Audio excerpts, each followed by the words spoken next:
Hey, what is up, mortals? What if Villains had an Academia Season 2 Part 1? Just wanted to greet you guys by just saying sit back and relax, you're in for a treat, and so we begin. Uraraka toppled to the ground, clutching the puncture in her shoulder. Before her stood her tormentor, a Namu constructed from the Shy Hasekai's finest fighter. The limbs sprouting from his, its back were akin to the legs of a spider, and his face was fully obscured by a battered crow's mask. The forearms it sported were strengthened by the life force being drained from the gravitational girl before it, picked up off the ground like a mere plaything, struggling intensely to master her new abilities as her body was being savagely shredded by this Namu's quirk. Achako shrieked at the top of her lungs, and in a flash, her wound closed and the Namu before her was reverted to a dogpile of the individuals it was forged from. For a moment, the levitating lady could swear the primary Namu gave her a pain cry for help before being abruptly skewered by All for One's quirk-activating tendrils. Again, muttered the quirk amalgam, sneering and causing the young Namu before him to screech in pain, desperately struggling to hold herself together as her opponent's quirk reactivated, attempting yet again to split her apart at an atomic level.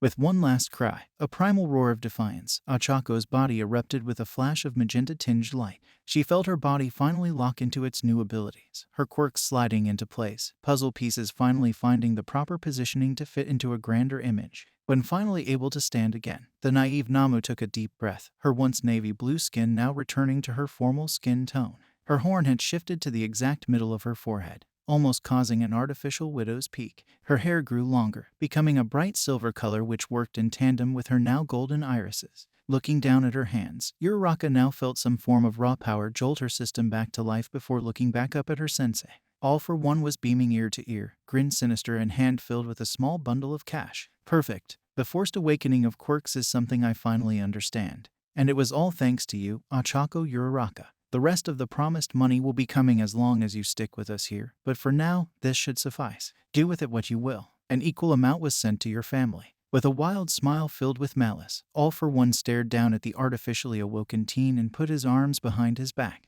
grabbing the Namu which had collapsed due to the orders of its creator. The criminal conglomeration siphoned the might of the beast into himself, and in a moment which made Uraraka want to vomit, the eyes and nose of the beast erupted off of its face. The quirk amalgam laughed maniacally, his face accumulating the blood, which traveled in 9 mystical streams to fit his face perfectly. The eyes rolled around unnaturally as their tendons reattached themselves within his head, and the nose cracked sickeningly. While this all went down within a matter of seconds, All for One knelt down until he was at face level with Uraraka, still holding onto the Namu's face. With a single clench of his fist, the face of the still-breathing behemoth evaporated, reconstructing itself atop All for One's face. The face of what the leader of the Hesekai was now belonged to All for One, combining the cell activation and overhaul quirks to give himself a pseudo-permanent facelift. His body slowly grew to match the leader's own, until he was a near-perfect copy of Chisaki. The laughing of the madman was enough to drive Achako up the wall. This is simply flawless. Thanks to that child's forfeit life, I can perfect my craft.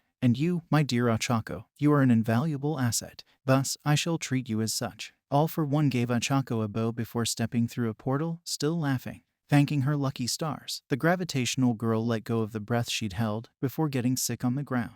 Why? The young girl couldn't stop asking herself this. After all she'd seen, all she'd been through, why did she go to a place she could never escape? Frustrated, she punched the ground, causing a crack in the asphalt. Tears poured down her face as she wiped her mouth. All at once, she remembered the pain she had felt rush back to her all at once as a large pair of hands wrapped around her throat. She felt her skin begin to crumble like ashes from a campfire, and she writhed in a furious attempt to keep herself together. Without giving her any leeway, Tamura tightened his grip, which caused the naive Namu to begin writhing harder, the spread of disintegration getting harder and harder to fight. You make me sick. Why do you have to come in here and steal Master away from me? You and your damned quirks. He cares for you as though he never kept me. I'll make sure you're nothing more than dust in the woods before you get the chance to overtake me. With that, Shigaraki turned around in an attempt to carry Uraraka somewhere more discreet for what followed, but he was stopped by a hand to his forehead, bursting from a gray portal of sludge. All at once, Tamura dropped the girl, who sputtered and coughed uncontrollably as he felt his abilities leave his body. With one swift motion,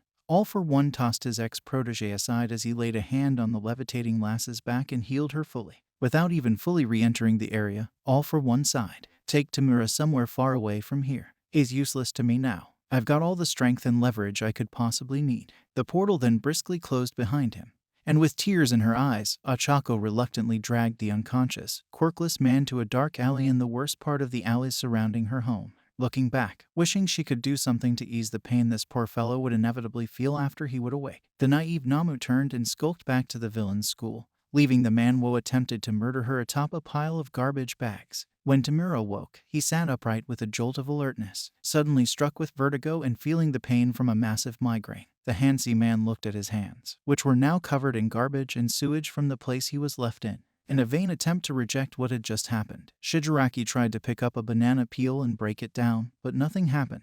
Frustrated, he tried again, but to no avail. He squeezed harder and harder until it simply slopped out of his hand, too weak to hold itself together any longer. A tear forming in his eyes, the disintegrating devil kept trying to use his abilities, but every time he was met with further failure. After the 7th attempt on a spoiled loaf of bread, a few drops of rain landed atop his ragged hair. Tamura scratched his face nervously, suddenly pausing and feeling his raw skin sting with the cool hydration brought about by the storm clouds overhead. His hands shook, and the handsy man bit his lower lip to keep from breaking into tears. He was being reminded of his childhood, of his time on the streets all over again, slamming a fist onto the pavement over and over until he couldn't bear the pain. Shigaraki screamed aloud, cries resounding unheard throughout the alleyways he'd never traversed before. His despair was palpable, yet nobody remained outside to feel it with him. In this moment, something broke within the villain. His motivation dropped, and his instincts to live were nullified. His mind went blank, and his eyes went dead as he slumped against the alleyways, open-palmed and miserable.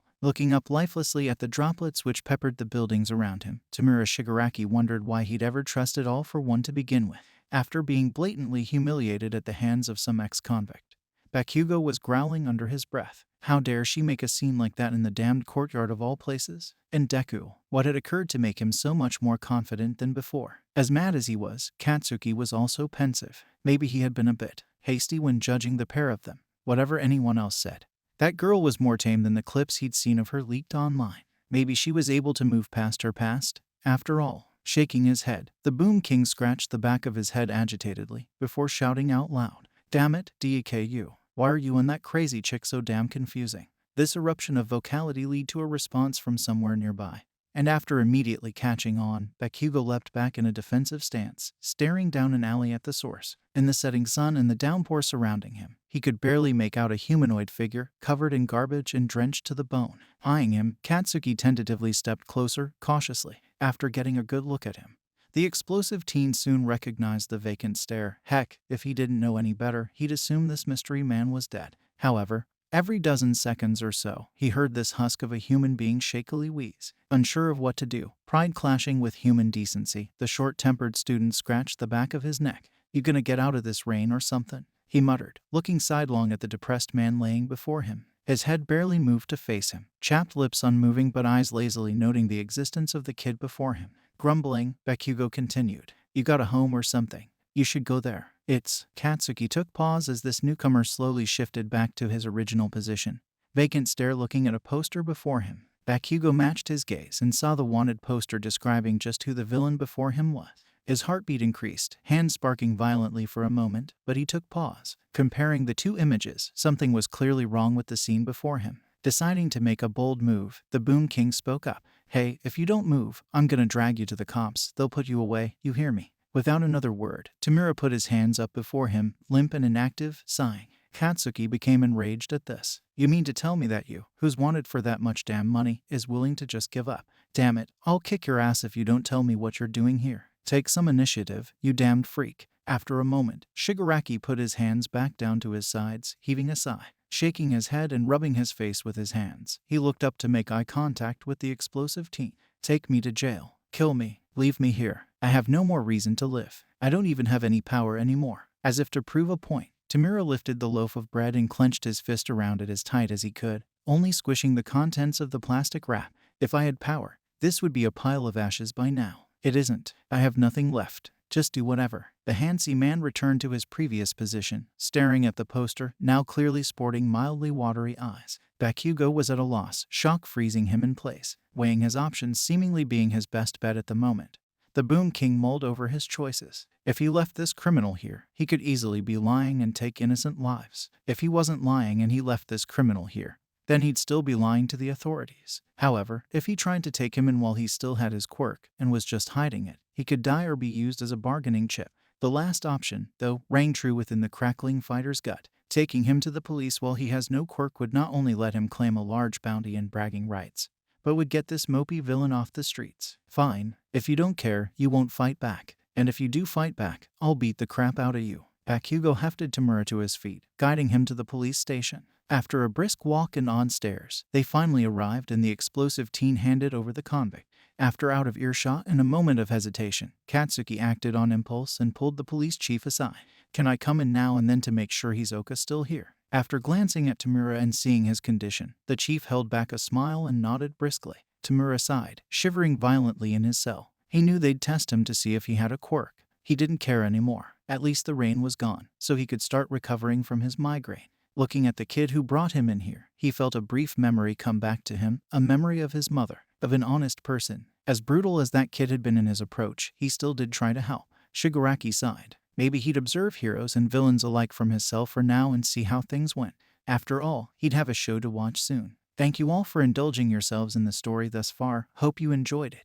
Now there are a few more things that I'd like to go over before the video ends. Firstly, we've got a second channel called Anime Deep Dive. Anime Deep Dive goes deep into the facts and lore of a wide variety of anime. It's sure to expand your weeb knowledge for all kinds of series guaranteed. On top of that, we have a third channel called We The Celestials Naruto What Ifs. It's what we do on this channel already but in the vast world and lore of Naruto. Go check it out if you're in the mood for some jutsu action. I'd like to let you all know on behalf of We The Celestials, I'd like to thank everyone involved in the production of today's awesome content. Their details will be in the description below. If you're perhaps interested in what we do here at WTC, then I would like to extend out an invitation to join the team. The only caveat being we only accept members 16 and older to join our crew. You can find us on our Discord, which you can locate in the description below. Our Discord is an all-around fantastic place to be, whether you're a fan or looking to join our band of misfits. All you gotta do is hit up the recruitment server and sign up for whichever category of work that fulfills your interest. We're always looking for members to join us. Well, that's it from us for today's video. So thank you all for watching and have a great day.